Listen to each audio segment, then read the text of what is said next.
In today's documentary, we dive deep into the silent yet seismic conflict that could decide who leads the next century. The AI chip blockade, how the United States is blocking China's access to the world's most advanced semiconductors and reshaping not just the global tech industry, but also geopolitics, national security, and economic power. It starts with the question, why do these chips matter? Advanced AI systems, from large language models like GPT and Gemini to computer vision, autonomous driving, and supercomputing, depend on powerful GPUs, especially those made by Nvidia, AMD, and a handful of specialized firms. These chips, like Nvidia's H100 and A100, use cutting-edge process nodes 5 nanometers and below, and pack billions of transistors, capable of trillions of calculations per second.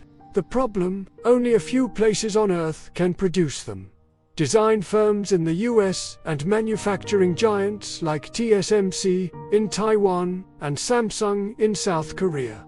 Recognizing AI's strategic importance, in 2022, the US imposed export controls to stop advanced AI chips and chip-making tools from reaching China. The Biden administration, building on earlier Trumpier measures, blacklisted key Chinese firms, restricted US citizens from working on advanced nodes in China, and pressured allies like the Netherlands and Japan to limit exports of critical equipment such as ASML, SEUV, lithography machines. The goal: slow China's AI progress, especially in military and surveillance applications, from missile tracking to facial recognition and quantum research. China responded by investing billions in local AI chip startups like Byron and Cambricon, supporting domestic fabs through SMIC, and stockpiling Nvidia chips before bans took effect.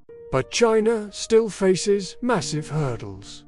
Limited access to extreme ultraviolet EUV tools needed for 5 nanometers and below. Dependency on foreign EDA software and challenges in advanced packaging. Meanwhile, the US poured billions into its own chip sector through the CHIPS and Science Act, aiming to bring manufacturing back home and protect national security. Over this documentary, we'll explore the technical, political, and economic dimensions of this blockade. Technically, it's a fight over Moore's law. Smaller, faster, more efficient chips that make AI models bigger and smarter. Politically, it reflects rising US-China rivalry, fear that AI dominance could tip military balance, undermine cyber defenses, or entrench authoritarian surveillance. Economically, it reshapes global supply chains. TSMC building fabs in Arizona, Intel entering foundry services, and Chinese companies pivoting to older nodes like 7 nanometers and 14 nanometers that remain outside some controls. We'll also explore the human side. Chinese researchers cut off from US conferences and tools. American engineers moving from China to Singapore or Malaysia. And investors recalibrating bets in AI hardware. At the heart of the blockade is Nvidia, whose GPUs dominate AI training. After initial bans, Nvidia designed modified chips like the A800 and H800 for China, which met export rules but were still useful for AI in 2023 to 2024.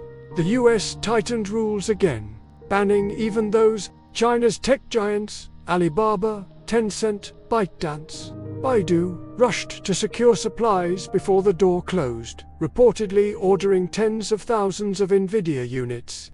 Yet, demand outstripped supply, forcing firms to ration projects, merge AI teams, or use older chips, potentially delaying breakthroughs. Beyond Nvidia, AMD's Mi-series chips, Intel's Gaudi AI accelerators, and new players like Cerebras and Graphcore are also swept into the trade net. Meanwhile, Chinese firms like Huawei pivoted to AI chips like Ascend, but faced their own restrictions, as most still rely on foreign tools or IP. Then there's software. US firms dominate AI frameworks and cloud services, adding another layer of leverage. In the next chapters, we trace how China's AI ambitions grew.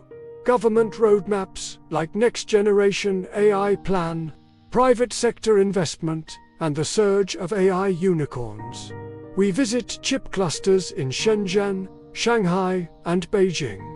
Look at fabs trying to jump from 14 nanometers to 7 nanometers despite sanctions, and explore chiplets where advanced and mature nodes combine. We also look at the supply chain puzzle. Even if China designs a chip, it often must be manufactured by TSMC or Samsung, firms now caught between two superpowers. The blockade also has ripple effects. US firms lose access to a huge Chinese market, global prices may rise, and countries like Vietnam, Malaysia, and India see new investment. There's also debate: will sanctions slow China or accelerate self-sufficiency? Some experts warn of unintended consequences, from fragmenting the global internet to sparking parallel AI ecosystems. Others say the AI gap will widen, as China can't easily replace lost tooling, talent, or know-how. The blockade also extends beyond chips. Restrictions on AI model weights, advanced design software, and supercomputers over certain flops thresholds, each step aimed at keeping frontier AI under Western control. Meanwhile, China pushes back, investing in risk-free open architecture, nurturing domestic EDA software, and promoting national champions. The stakes go beyond business. It's about military AI for autonomous drones, cyber tools, and next-gen surveillance. Some call it the Tech Cold War, but the line between commercial and military AI is blurry, making regulation complex. Finally, we ask, what comes next? Could China break through by innovating at older nodes, new architectures, or quantum computing? Could geopolitical shocks over Taiwan, South China Sea, or new sanctions escalate the blockade? Will AI research split into Western and Chinese spheres, or will global collaboration survive? And what does it mean for everyday users? Slower AI rollout, higher costs, or fewer global breakthroughs? In a world where AI powers everything from health to defense, these decisions echo far beyond factories. Thank you for watching this deep dive from Trade War Daily. Subscribe for daily updates on the global chip war, AI sanctions, and the race to control tomorrow's intelligence. Because the AI chip blockade, isn't just about semiconductors, it's about who leads the age of artificial intelligence.